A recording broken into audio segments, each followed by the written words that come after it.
Assalamualaikum warahmatullahi wabarakatuh. Perkenalkan, nama saya Sri Wahyuni dengan nomor induk mahasiswa 19040416149, kelas A1 Fakultas Kehutanan Universitas Mula Warman angkatan 2019.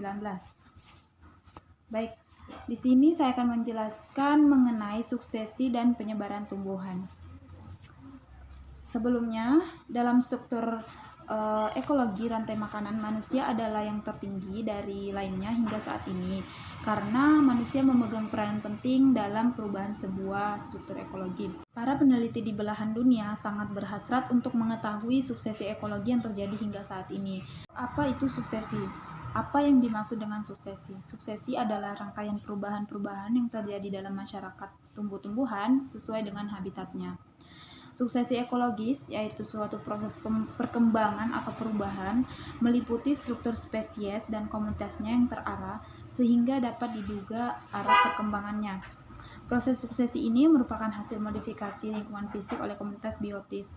Suksesi mempelajari perubahan vegetasi pada suatu habitat dalam perjalanan waktu hingga tercapai stabilisasi atau keseimbangan dinamis dengan lingkungan dalam bentuk vegetasi klimaks stabil. Selanjutnya, suksesi dibagi menjadi dua, yaitu suksesi primer dan suksesi sekunder.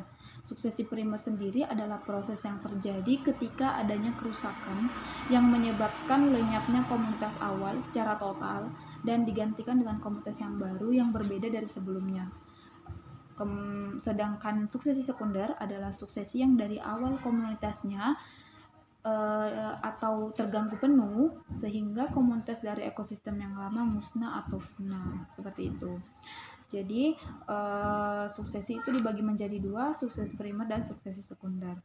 Selanjutnya ada suksesi ekologi. Suksesi ekologi sendiri dibagi lagi menjadi dua, yaitu suksesi ekologi primer biasanya terjadi pada daerah baru yang sebelumnya tidak ada kehidupan atau pada daerah-daerah yang telah dilewati oleh aliran lava dan berkembang membentuk lahan baru. Contohnya seperti lava yang baru didinginkan, batu karang, maupun kolam atau waduk yang baru dibuat.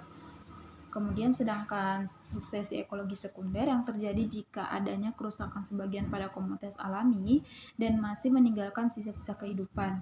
Sisa-sisa kehidupan ini akan berkembang kembali membentuk komunitas klimaks seperti awal. Contohnya seperti lahan pertanian yang ditinggalkan, kemudian hutan yang dibakar atau ditebang, dan lahan banjir. Selanjutnya, faktor yang berpengaruh terhadap kecepatan suksesi yaitu luas komunitas awal yang rusak karena gangguan. Jenis-jenis tumbuhan yang terdapat di sekitar komunitas itu yang terganggu. Kemudian kehadiran pemencar benih seperti serangga, burung, hewan-hewan lainnya. Iklim, terutama arah dan kecepatan angin yang membantu penyebaran biji, spora, dan benih serta curah hujan. Jenis substrat baru yang terbentuk, sifat-sifat jenis tumbuhan yang ada di sekitar tempat terjadinya suksesi. Ini adalah proses-proses suksesi. Baik, kita masuk ke penyebaran tumbuhan. Penyebaran tumbuhan saat ini diperkirakan ada kurang lebih 225.000 jenis tumbuhan berbunga, kurang lebih 9.000 jenis paku-pakuan, kurang lebih 700 jenis tumbuhan berbiji terbuka. Secara geografi, tumbuhan mempunyai dua bentuk penyebaran, yaitu secara endemik, yaitu penyebaran geografis terbatas pada daerah tertentu karena perubahan lingkungan dan adaptasi ekologi sempit. Kemudian jenis kosmopolit atau penyebaran geografis meluas, mudah dijumpai pada tipe ekosistem tersebar di tropis, subtropis, dan kutub. Baik, mungkin itu saja penjelasan dari saya mengenai suksesi dan penyebaran tumbuhan. Apabila ada kesalahan, mohon dimaafkan. Saya akhiri. Wassalamualaikum warahmatullahi wabarakatuh.